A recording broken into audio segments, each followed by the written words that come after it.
Testing 1, 2.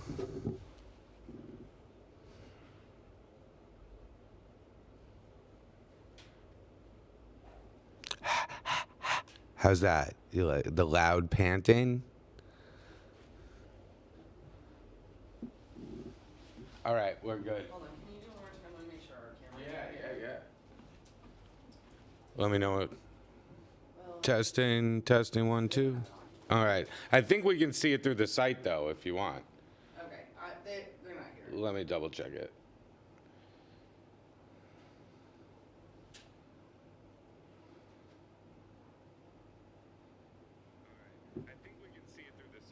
Yeah, we have the sound on the website.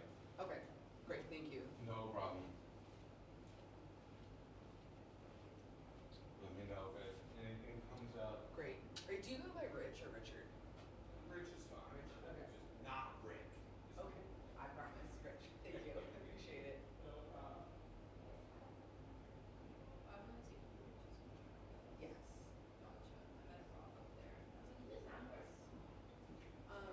We just checked it for the website, but I wanna make sure your camera's good. How's it going?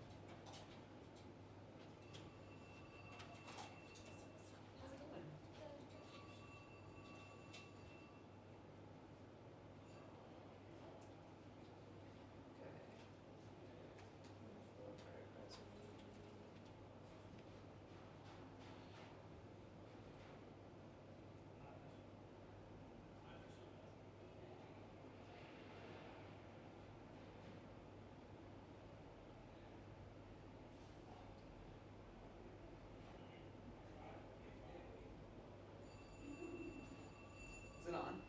Yeah. Okay. All right, doing one last sound check. You good? Okay, great.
Testing, testing. All set? Okay. Thank you. I always show up on time. If you're on time, you're late. I am on time. How are you?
Hi, how are you?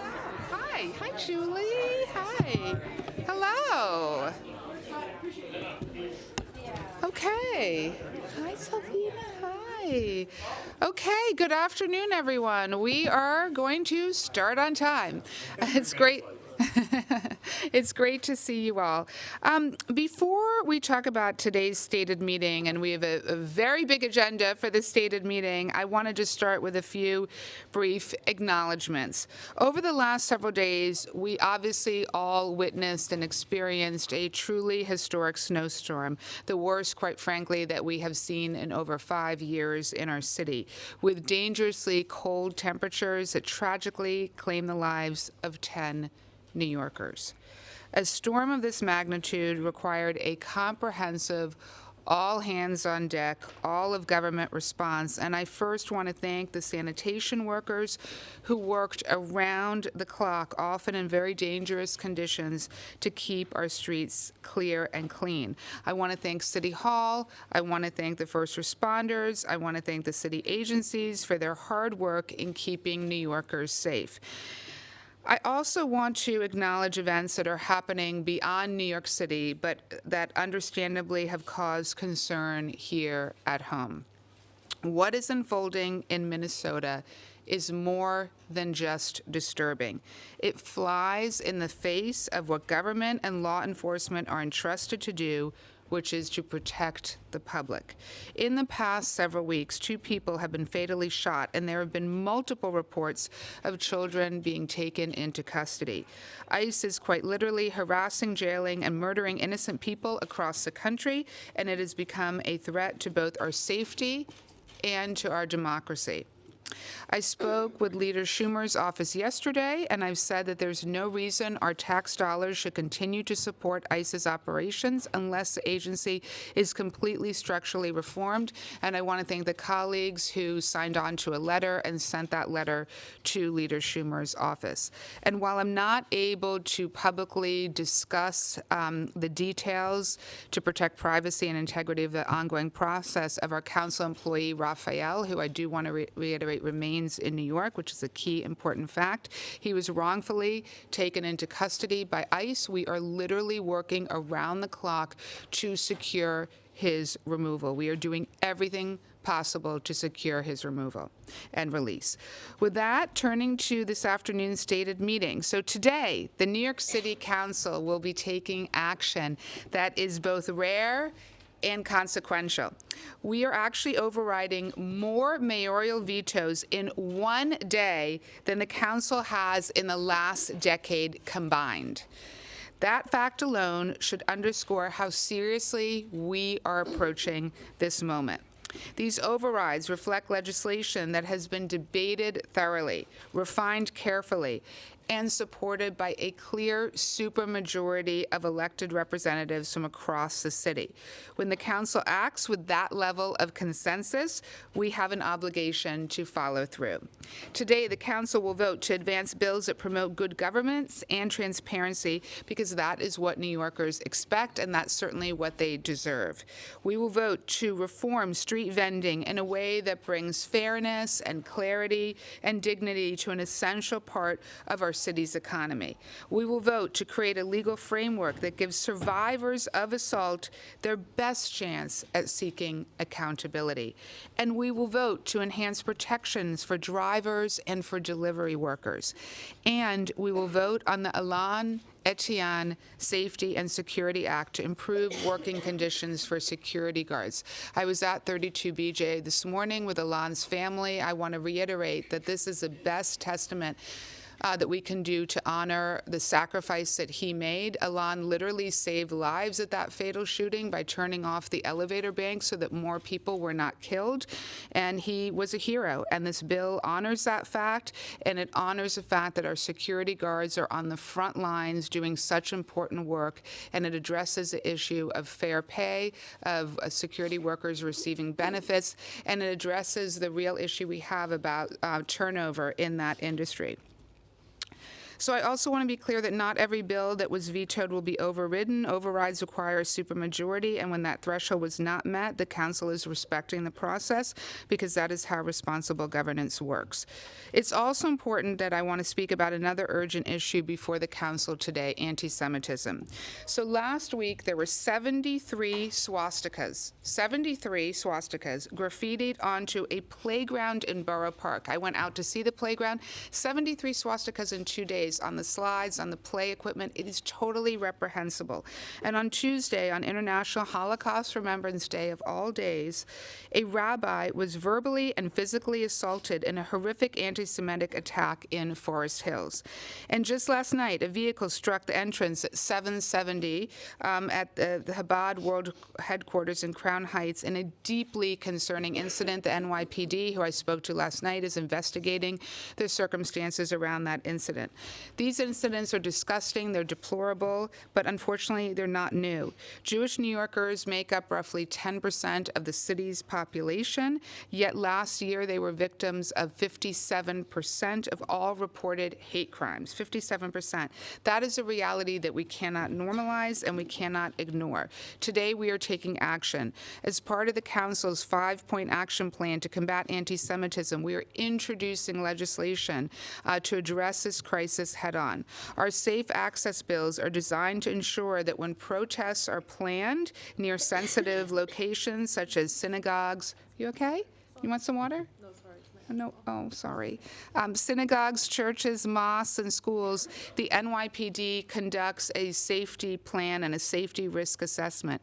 These bills provide law enforcement as well as the general public with a clear framework to maintain safe entry, so ingress and egress, while allowing lawful protests to continue. So I want to be very clear about that. The First Amendment right to peacefully protest is sacrosanct. It's what our country was built on. None of these bills penalize protests. That is not what we're doing. What we are doing is really creating these safe perimeters that allow people to freely move into their respective house of worship and schools. And so what the bills also do is they make sure that we're not denying New Yorkers their respective freedom of religion or their basic sense of security. Under these bills, enforcement is not based on speech or viewpoint. It's based on conduct that endangers others. So the safety perimeters have nothing to do with the message that is conveyed.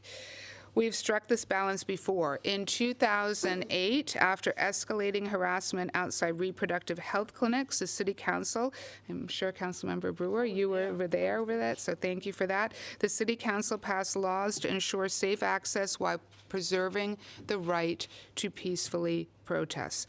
Those laws survived legal challenges because they were carefully crafted and precisely crafted to be constitutional. We are following that same lawful blueprint right now with these laws, and these protections will apply to every New Yorker, regardless of the house of worship they attend or the school their children go to. And so thank you. With that, I'm going to call up a number of our colleagues to speak today. So first, if you're able to, I want to call up Councilmember Wan. Yeah, okay, no problem.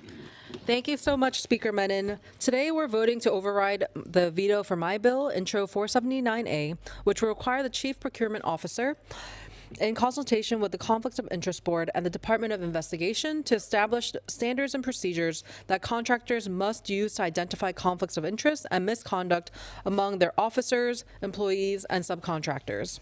Contractors will be required to certify compliance upon contract execution and notify the city within 10 business days if they become aware of such conflict of interest or misconduct during the term. This is especially important because of repeated corruption and procurement scandals that New Yorkers have witnessed in the last 4 years, especially, including high-profile cases of fraud and abuse within our contracting management system. It's not surprising that our previous mayor, Eric Adams, vetoed Intro 479A because this was seen again and again and again under his leadership, and it is what inspired this bill from being written and drafted in the first place, of how weak current oversight leads and repeated corruption procurement scandals have been. And under the previous mayoral administration, we have witnessed high-profile cases such as 70 NYCHA employees who were charged with soliciting over $2.1 million in bribes from contractors in exchange of no-bid contracts. We've also had a joint hearing with the former Parks Department chair and now the Oversight Committee chair, Shekhar Krishnan. We saw that the Parks Department awarded $40 million in street tree planting contracts with Griffin Landscaping, whose owner was indicted for a $2.4 million environmental bribery scheme. A $432 million no-bid contract was given to DocGo, a company found overpaying security subcontractors by $2 million, skimming off over $400,000 in overhead for almost 10,000 unused hotels, and failing to ensure promised social casework services, and so forth. So when this bill is enacted, with the override of this veto, it applies contracts. This applies to contracts that are valued at $100,000 or more. And this requires that chief procurement officers to establish standards and procedures for contractors to determine existence of conflicts of interest and misconduct concerning city contracts, and they must do this in consultation with the Conflict of Interest Board and the Department of Investigation. And there will be self-certification and compliance of these standards, and the contractors, if the contractors become aware of such conflicts of interest and misconduct during the contract term, they would have to report this to the Mayor's Office of Contract Services within 10 business days. Once the standards and procedures are established, the CPO must send a copy to the Speaker and the Mayor within 7 days. So by July 1st, the Chief Procurement Officer must annually post on the city's website and submit a report to the Speaker and Mayor that summarizes these conflict of interest. And this law will take effect in 120 days after it becomes law. So thank you to my colleagues. Thank you to Speaker Menon, who has been a great advocate for procurement reform to make sure that we don't have corruption any longer. Thank you.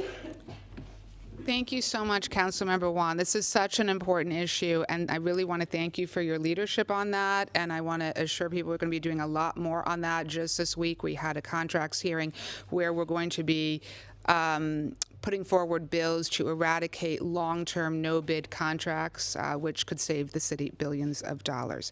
I see we've been joined by our public advocate, so I'm going to ask him to come up, and our public advocate, Jamani Williams.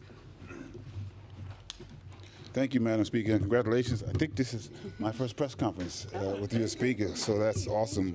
Looking forward to many more. I'm proud to be here because, as mentioned, I think the prior administration did a lot of things that could harm the city, and I'm proud to stand with Speaker Menon and the Council as they continue a legacy of pushing back on that harm and being a co-equal branch of government, and hopefully we can begin to move forward. The bill I have is Intro 408. It was vetoed without any real justification.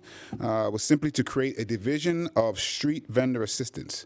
The new unit housed within the Department of Small Business Services will be charged with providing training, outreach, and education to all food vendors and general vendors regarding entrepreneurship and compliance with all applicable local laws, rules, and regulations.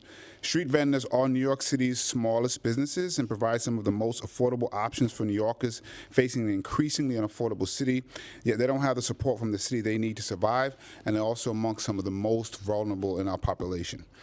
This would give street vendors access to many of the same tools afforded to other small businesses. And speaking with vendors about the barriers they face, it's clear we can do more, and an office dedicated to street vendor assistance will help these entrepreneurs navigate obstacles to licensing, inconsistency enforcement, and regulations that make it near impossible to operate in a successful and sustained way. We just spoke to some of the vendors we spoke to before on video, and a few days ago, some people came over and just took all of their goods. This is not the way that our small businesses should be treated in this city, particularly a city that uses them every single day with inconsistent laws, inconsistent enforcement. So I'm proud that I'm part of, I think, some of the largest overrides that we have ever seen. Very proud of that. And I'm hoping with this, we can finally move forward. So thank you so much. Appreciate you. Thank you so much, Public Advocate, and thank you for that important legislation to protect street vendors. We really appreciate it. I'm now going to call up Councilmember Brooks Powers. Thank you. Today's veto override vote is about restoring the promise this council made unanimously when we passed Intro 1297 to amend the Gender Motivated Violence Act. That promise was simple and powerful, that survivors would have a meaningful, enforceable path to justice. That accountability would not stop with individual perpetrators, but would extend to the institutions that enabled abuse or failed in their duty to protect. Intro 1297 responds directly to legal uncertainty that put hundreds of survivor cases at risk.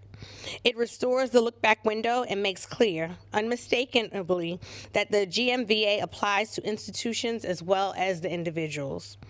Survivors cannot afford ambiguity in the law, and they certainly cannot afford silence when their rights are threatened. I want to thank Speaker Menon and my colleagues for their leadership and unity. Today's override reaffirms that when survivors' access to justice is on the line, this council acts decisively and together. Thank you. Thank you so much. And now we are going to hear from Councilmember Gail Brewer. Thank you very much. I want you to know about vendors. They have the best coffee. I have it every morning. Just want to let you know. So I am interested in your support, which I think we will get, for overriding 570B, known as the Land Bank Bill. And this will provide a board comprised of the mayor or their designee, the commissioner of finance or their designee, the speaker of the council. Will appoint 3 people, and then there'll be 1 person appointed by both with an advice and consent. And this land bank will be empowered under state and local law to purchase tax liens from the city and to enforce those liens in accordance with policies and procedures intended to promote the goals of collecting outstanding revenue. The past administration thought that we were not interested in collecting revenue. We are, but we also want to preserve ownership and equity, interest in homes. We want to prevent the displacement of residents from their dwellings, if appropriate. We want to promote proper and effective management of dwelling residences, and we want to prevent recidivism among properties with tax liens. This land bank bill replaces New York's private sector-driven high bidder tax lien sales with a public-focused nonprofit approach. And what it is, it really does, I hope, have more tools in the toolbox for affordable housing, preventing displacement, community-oriented housing as a result, a charitable nonprofit involved, and making sure that there's rehab and affordable housing at the end. This is a very long discussion, and I want to thank Emery Ida from the Finance Division. It's his baby. Thank you very much. Thank you so much, Councilmember Brewer. And okay. And our next speaker is Councilmember Pirina Sanchez.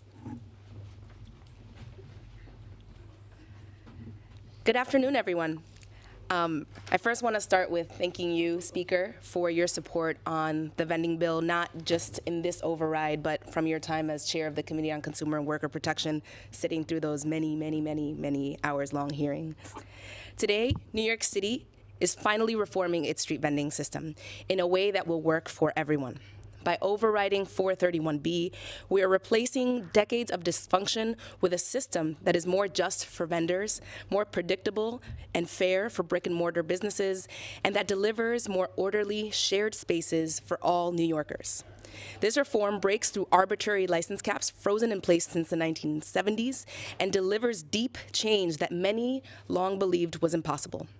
Access to licenses is paired with meaningful consequences for bad actors and monitoring by a more diverse set of stakeholders. I want to be clear about this because it's a common misconception about what the bill will do. Today, 70% of street vendors who are vending food are unlicensed. If you live in my corner of the city, it's closer to 90%, especially on a nice summer day. 40% of general vendors are unlicensed. We are talking about bringing those vendors, existing vendors, into compliance. We're not talking about more vending. We're talking about providing priority to vendors who've been waiting on a wait list for over 10 years. More enforcement will come with the bill, including more DSNY personnel, and also with the implementation of the Public Advocates Bill 408, more education and resources for street vendors. And there are new, stronger rules around suspension and revocation, which will, in a world where people have access to licenses, finally mean something. And new rules around litter, obstruction, and illegal dumping for vendors. Finally, we're adding additional monitoring by an expanded street vending advisory board that includes more of the voices of New Yorkers who are affected by our street vending system, including more diverse businesses like supermarkets.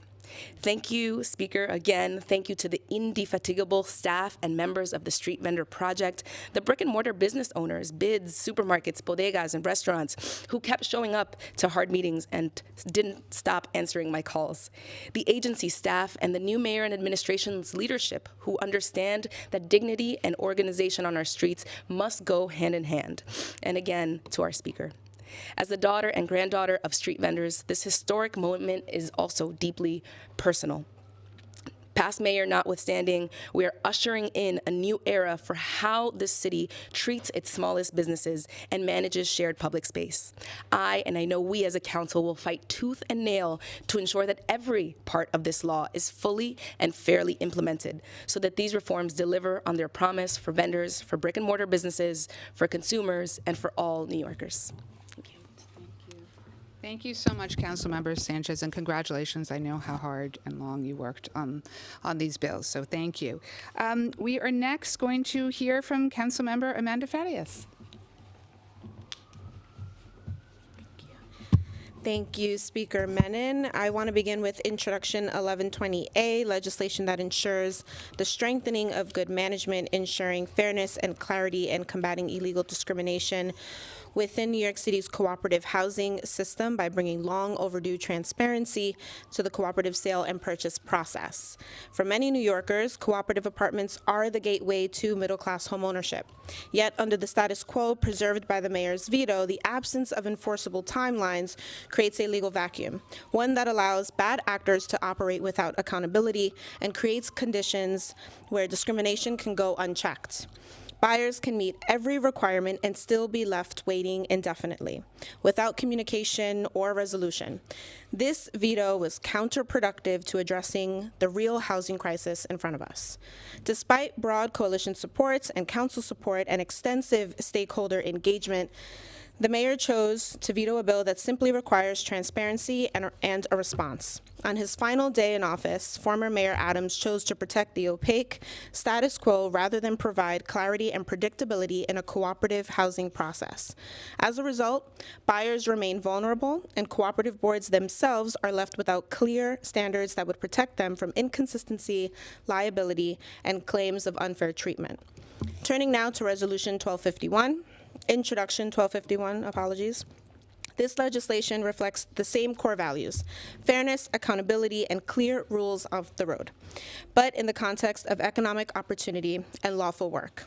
Introduction 1251 is a key component of the Council's street vendor reform package. Under existing law, supervisory and general vending license applications do not always result in licenses being issued, creating unnecessary delays and growing waiting lists for working New Yorkers who are trying to earn a living within the legal framework this Council has already established.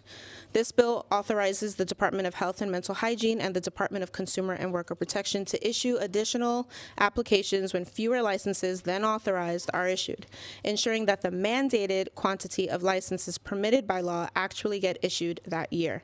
Yet, Introduction 1251 was also vetoed, reinforcing a troubling pattern of rejecting reasonable, consensus-driven reforms that fix administrative failures and make city systems work as intended. That veto preserved inefficiency and uncertainty, delaying access to lawful work for vendors who are ready, eligible, and simply waiting for the system to function. Former Mayor Eric Adams' 11th hour vetoes were politically motivated attempts to shield corporate interest at the expense of vulnerable, working-class New Yorkers, and I will proudly be voting to override both of them today. Thank you, Speaker Menon, for bringing both to the override. Thank you so much, Councilmember Farias. And our last speaker, last but certainly not least, is Councilmember Shekhar Krishnan. Good afternoon, everyone. First, I want to take a step back and recognize the historic nature of today. We are overriding, under Speaker Menon's leadership, a number of vetoes from the prior mayor. A mayor who, on his way out the door, took stances that were anti-worker, anti-immigrant, the capstone of his time in power. But under this council and under the leadership of Speaker Menon, we are sending the message loud and clear that we will stand with everyday New Yorkers in this city, and we will do so even when the prior mayor hadn't, marking a sharp departure from the politics of yesterday and the new politics of this new council. So thank you very much, Speaker. I'm here today to talk in particular about one of the overrides that we are doing, which is taking on Uber, Lyft, and corporate corruption. In the last hours of Eric Adams' term, a term that I might add was rife with corruption and selling out our city in many different ways, turning his back on immigrants, His legacy was further tarnished by his last-minute attempt to betray 100,000 workers, or the drivers of this city, many of whom are immigrants. Today, we are righting that wrong and overturning his anti-immigrant, anti-worker veto. My legislation to end the unfair firings of Uber and Lyft drivers is the largest due process protection for these workers in the nation.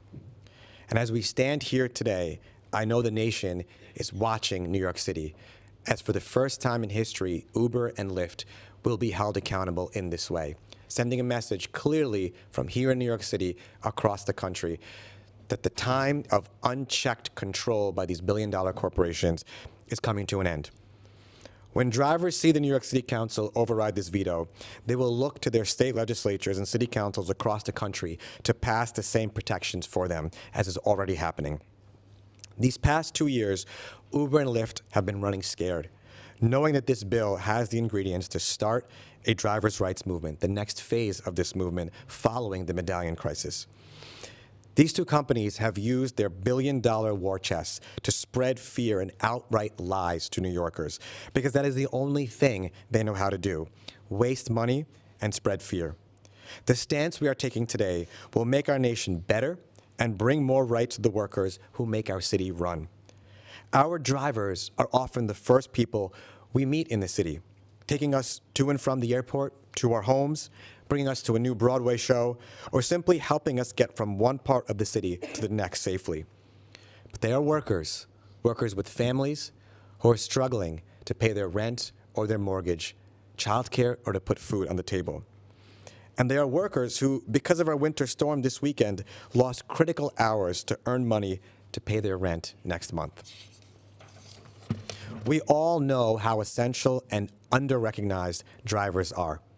They do all of this work, but as they get their children ready for school in the morning, they can look down at their phone and see they've been deactivated or fired from the app with no notice or no process whatsoever, no ability to even reach out to Uber and Lyft to contest their wrongful firing. But that changed with this bill when we passed it.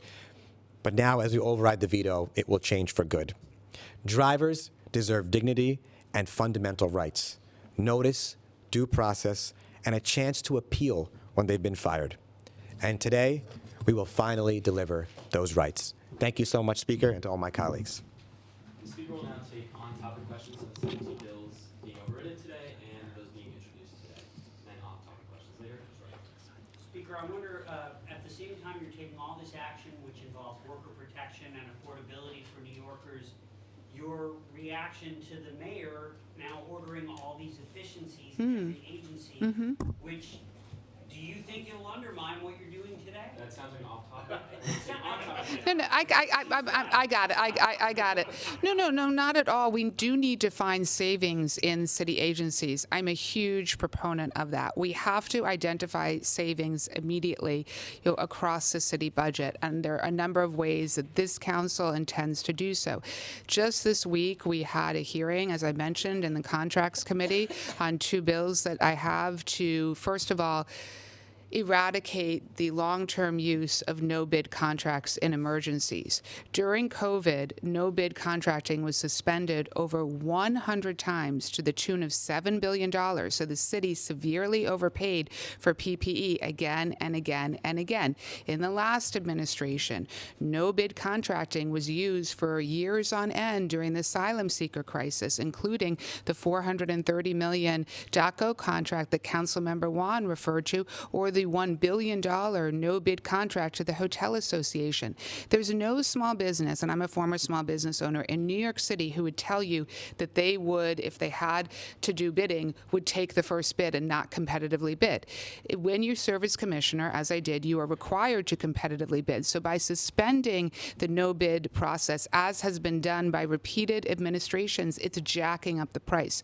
We believe we can save literally billions of dollars by eradicating this practice. So I fully support identifying savings in city agency budgets. It's absolutely what we have to do. And the council, as you've heard today, has its own ideas. The second idea that we are putting forward to lower costs is right now in the New York City budget, we as a city are spending $11 billion on public sector health care. That figure, by the way, just 5 years ago was $6 billion. So it's almost doubled in 5 years. And that is the overall nut that we pay as a city to pay for health care for our public sector employees, of which we have over 300,000, retiree and dependent health care. We in New York City are the second largest purchaser of healthcare in all of New York State. We created this new Office of Healthcare Accountability, and we need to utilize that office to harness our purchasing power to drive down skyrocketing healthcare costs. And the last thing I'll mention on that is the studies show we could save $2 billion a year if we do that. I wonder if you can just take us through your thinking about naming Councilmember Vernikoff to look at anti-Semitism, this task force on anti-Semitism. She's called the mayor. She said that the mayor wants Jews to burn in an oven. She called Tish James as head of Jewish outreach, capo sellout. Called a Jewish Hollywood film director a capo sellout. How can someone who's going to investigate that Sure, I'm happy to address that. So to be clear, the Jewish caucus voted to create this task force, and they elected Councilmember Dinowitz as chair of our Jewish caucus, as well as Councilmember Ina Vernikoff to that. So if you want to, I'll take a sheet. If you want to say a few words on this? Yeah. I want to first, good morning, everyone. I'm Councilmember Eric Dinowitz. I currently chair the Jewish caucus and now co-chair the Task Force to Combat Anti-Semitism. And I want to repeat what Speaker Menon said at the beginning, is that in the past few days, you have had 73 swastikas in a playground, a rabbi verbally and physically assaulted, and the Chabad Central, a car rammed in, backed up, and went back in. That's not to mention all the other things that go unreported, all the kids who want to take off their yarmulkes because they are afraid of being Jewish in our city. And I invite any single one of you to walk by a shul on a Saturday morning and look at volunteers from the synagogue wear bulletproof vests outside, because that's what we have to do to keep our congregations safe. So it is first critical that under Speaker Menon's leadership, we are forming this task force to directly confront head-on anti-Semitism, the hate crimes of which make up more than combined any other hate crime in New York City. And this is coming out of the Jewish caucus. The Jewish caucus has long been supportive of addressing anti-Semitism and doing initiatives to ensure that we are not just speaking out against hate, but we are doing something to address hate and anti-Semitism in our city. And the Jewish caucus voted, I'm answering your question. Well, you have a member that said something that is hate speech, and I get it. I'm Jewish. I have a Jewish son. I'm married to a Jew. How can a person who is doing hate speech, right, saying that the mayor wants the Jews to burn in an oven, be on part of this? So first, appreciate that you're Jewish, but you don't have to be Jewish to address anti-Semitism. And in fact, the majority of the committee the task force is not Jewish. I don't condone any of her behaviors or her speech in that regard, right? But I am co-chairing this with her, and Councilmember Schulman had said previously, if Congress can do it, if Congress can have a bipartisan committee to address anti-Semitism, we can do the same thing here in the City Council. And that's why I'm very proud to be co-chairing this committee. We are going to be really addressing this head on. This isn't about the past actions of anyone. I am moving forward, looking forward to working with the co-chair that was elected by the Jewish caucus and with the members of the task force. Go ahead, Marcia. Councilman Dinowitz, if I could just follow up on that, please. I just wonder what you think that you can accomplish with this committee and with anti-Semitism. It seems, given the incidents that you already cited, that the level of hate in the city has increased exponentially. And I wonder what steps you think Yeah, okay. I You wanna can, go? Okay. one thing, Marcia, that I would say about that, first of all, today we're introducing a number of bills, and the bills focus on the safe perimeter around houses of worship, around schools. This has been a big problem around what happened at Park East Synagogue, what happened in Kew Gardens in Queens. We need to address this issue. And so the bills that we are introducing today as part of the package really help to strike that balance between keeping the First Amendment right to peacefully protest, but then also making sure that people can enter not just synagogues, but all houses of worship freely. And then we have other bills in the package that create a hotline to report hate crimes, to support whether it's anti-Semitism or others. We've heard from so many New Yorkers that if they're the victim of a hate crime, they're not sure what to do. Do you call 311? Do you call 911? So now we have this hotline.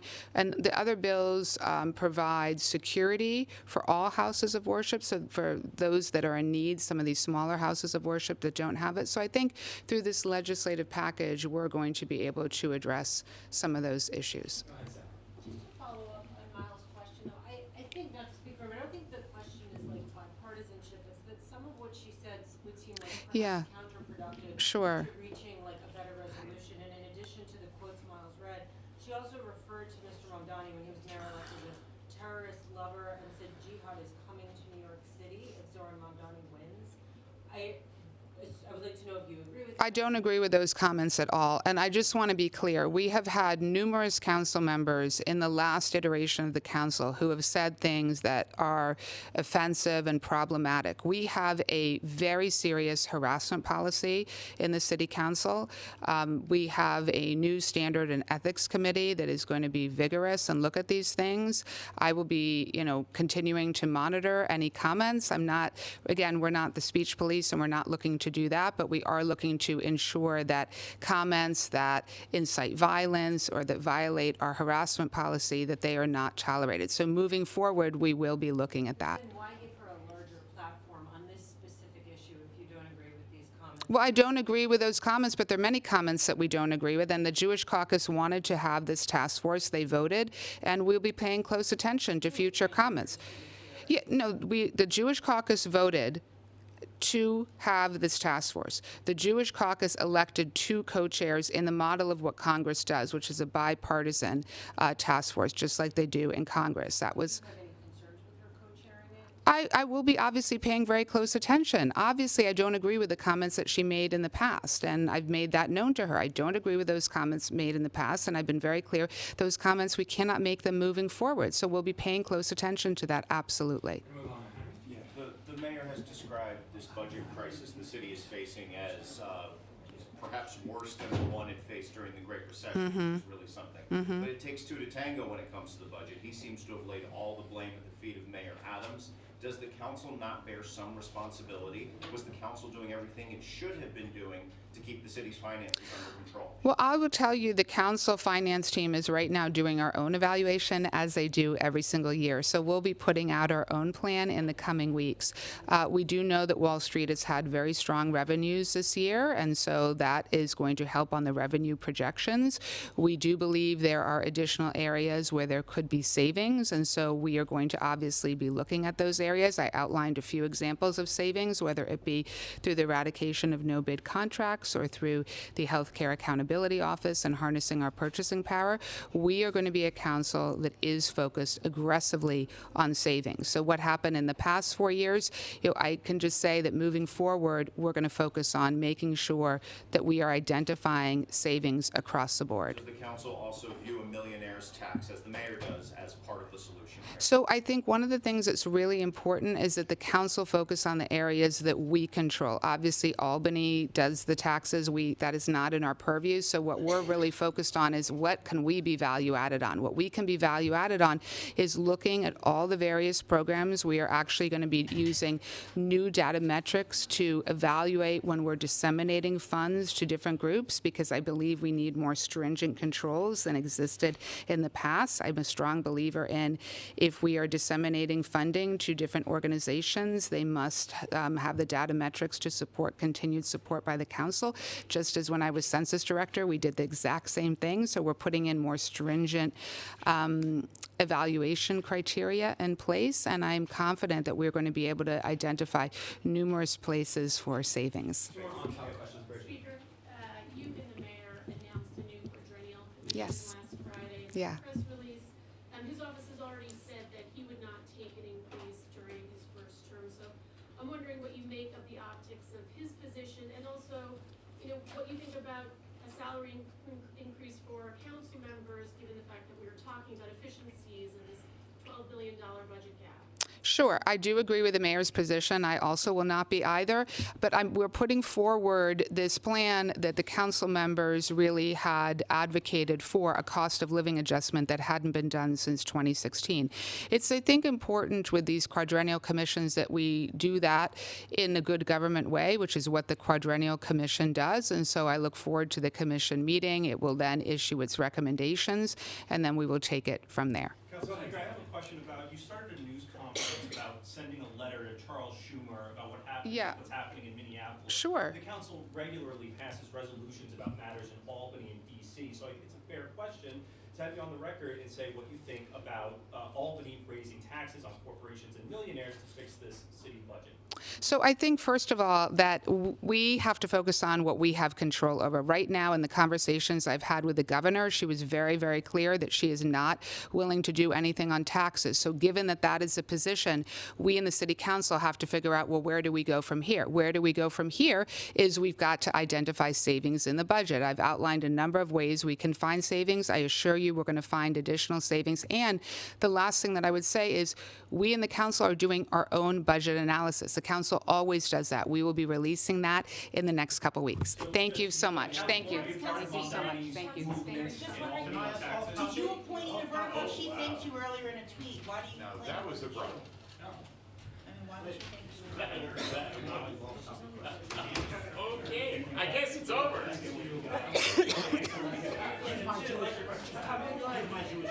Dan, thank you for following up. I really am too, but that's exactly what I was thinking. I like that. About the what? I mean, it's not, this is my, we're gonna have